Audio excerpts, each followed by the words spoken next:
Hi everybody, I'm just taking a break from this build. I wanted to go over a few things when you first get your atomizer. I've got a stainless Bliss V3 here. It's a machine finish. When you get these things, take them apart, remove all the screws, O-rings, glass, even this screw, your positive screw. When you get that out, take a syringe, some isopropyl alcohol, squirt it out. Be sure to squirt it out good with water. Clean everything thoroughly with soap and water. And then go ahead and assemble it. Put your screws, into them. I'll build one real quick for you. Put your O-rings back on. And I just put it in the groove, stretch them out. And then cleaning these things. I don't care where you get these things. If you're, anything that's machined. Like I said, I send everything through a passive cleaning, but still, I mean, it's something that you should really do. I mean, these get handled after they've been cleaned. They can pick up a little bit of oil here and there. They're not going to be bad, I'll assure you that. But any atomizer you get, I don't care where you get it. If you get it from any other modder, I didn't really show you that. You take just a drop of juice, put it on your top O-ring, not your top O-ring, but your top glass O-ring. Put a drop of juice on it.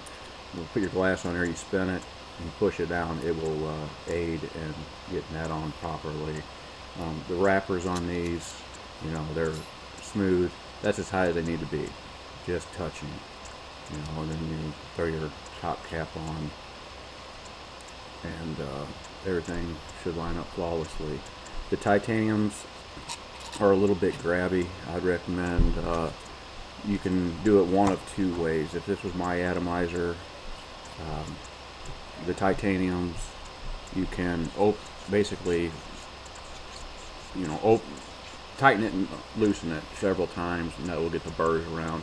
You'll notice that some of them are clocked a little bit left off center. That will bring that hole around to where it needs to be. The titaniums will settle in where they need to be. Your second alternative is some sandpaper. This is a piece of 2000 grit.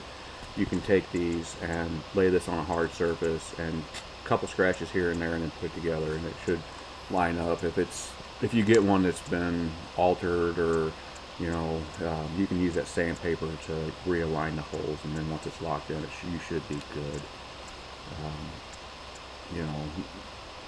While you're doing dry burns, to save isolators, make sure you put that drop of juice up top. It don't hurt to put a little on the isolator to keep it moist. That helps. But let's go ahead and get into a build. I'm going to do a Congestus steam turbine.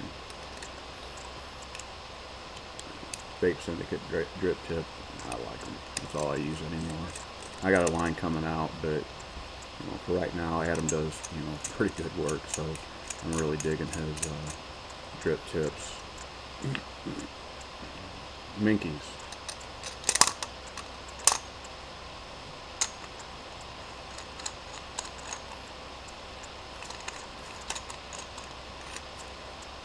We're going to do a 8-volt build with a steam turbine.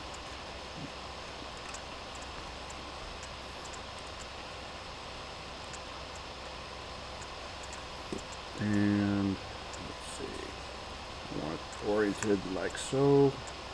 This is the only build that I use a Peter K method on, so it's just it requires a lot of wire, so that's the whole reason that I do this. And then when you break these atomizers down, people talk about the gunk build up on the center posts and the washers and this and that. That's basically caramelized juice on there. Take a little bit of that, I mean, if you got some 400 wet dry, that'll work. It's automotive sandpaper. You can pick it up at most auto stores. It'll clean your washers every once in a while. It'll help with your conductivity, and it's like your contacts, your mod. You got to keep that stuff clean to get it, keep it working like day one. So it takes all of a few seconds. If you're going to be doing a build that is going to last for a while, it never hurts to make sure you clean those washers. They are your contacts. This build takes just a little bit, so bear with me. I don't recommend this build.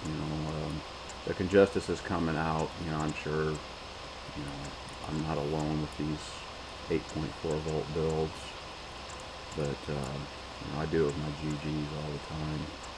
That's what started it, and then the Minky 26650 is just an absolute beast in this mod. So let's see. That should be just probably about enough club.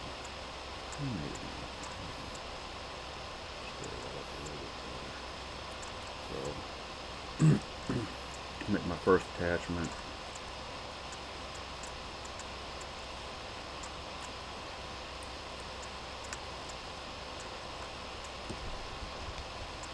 Slip the wire. I don't even pull that pin. I'll just go ahead and insert a second.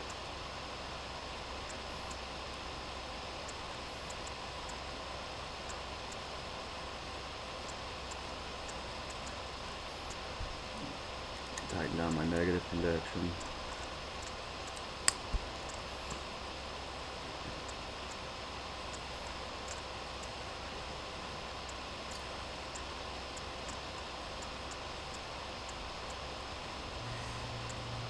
This build requires a lot of wire.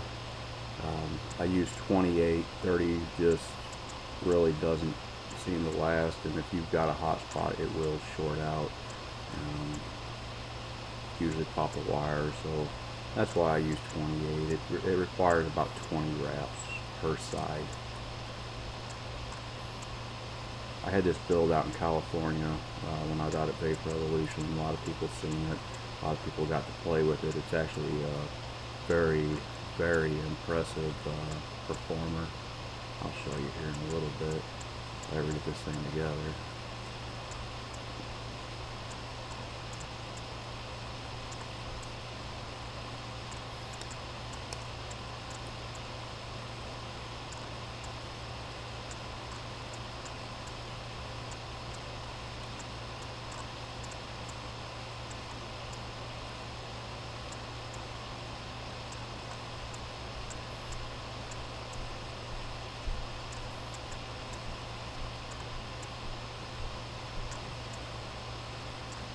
Sorry, I don't talk much when I'm focusing, but gotta get the gist of it.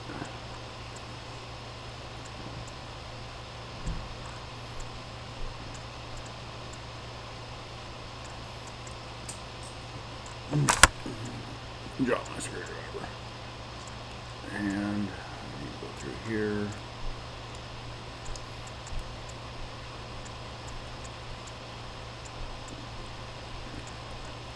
And tighten that top screw with my little scissors, nip it off. Pull these pins out now.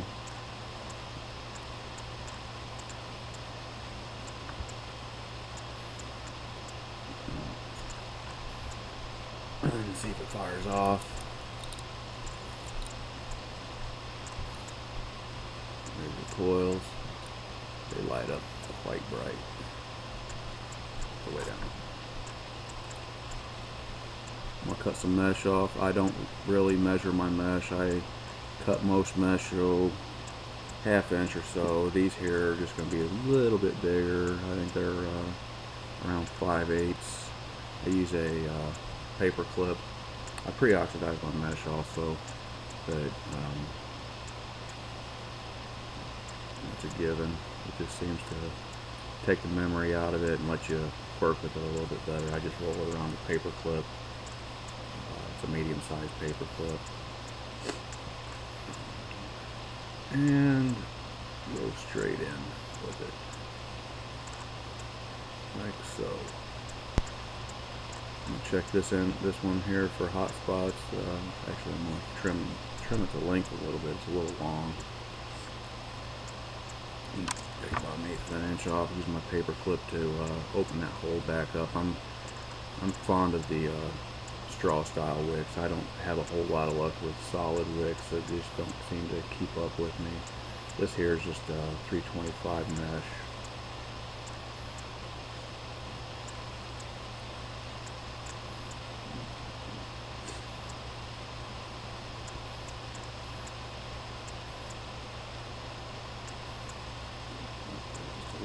put that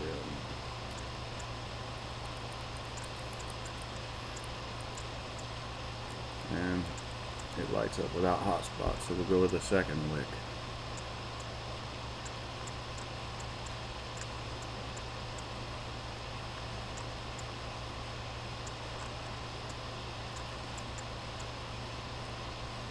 Same thing, about this one here is about 5/8. Like I said, normally I run, no more than about 1/2 inch, but this thing's gonna run a little heat, so I'll trim the ends off of it, poke the center back out, like so, and insert it.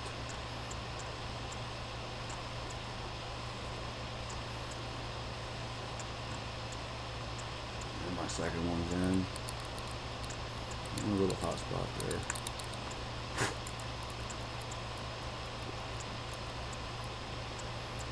It's coming to life now.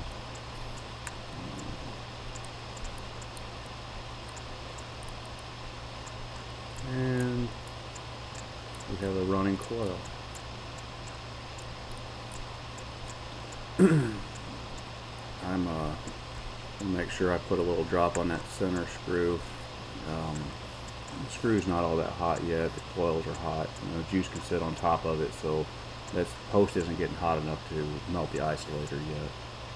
So just make sure you guys do that. This is a 3 mil capacity. It's a turbine, of course.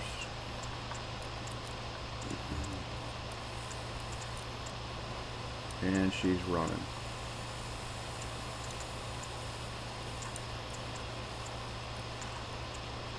So at this point, I'm going to give her hell.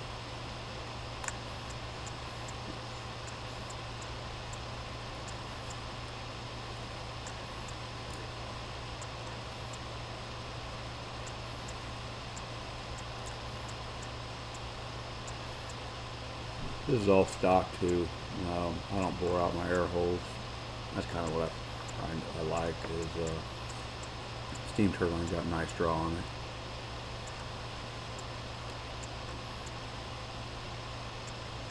And that's my build for the day. Hope you enjoy it. I'm going to rock this thing the rest of the night while I build these atomizers. Keep those videos coming in for tips and tricks. I just gave you a few. If you've got some that I don't use, I'd like to see them. I said this contest isn't all about just build. This is tips and tricks, what you need to do to maintain this atomizer. So I'll see y'all in a bit. Later.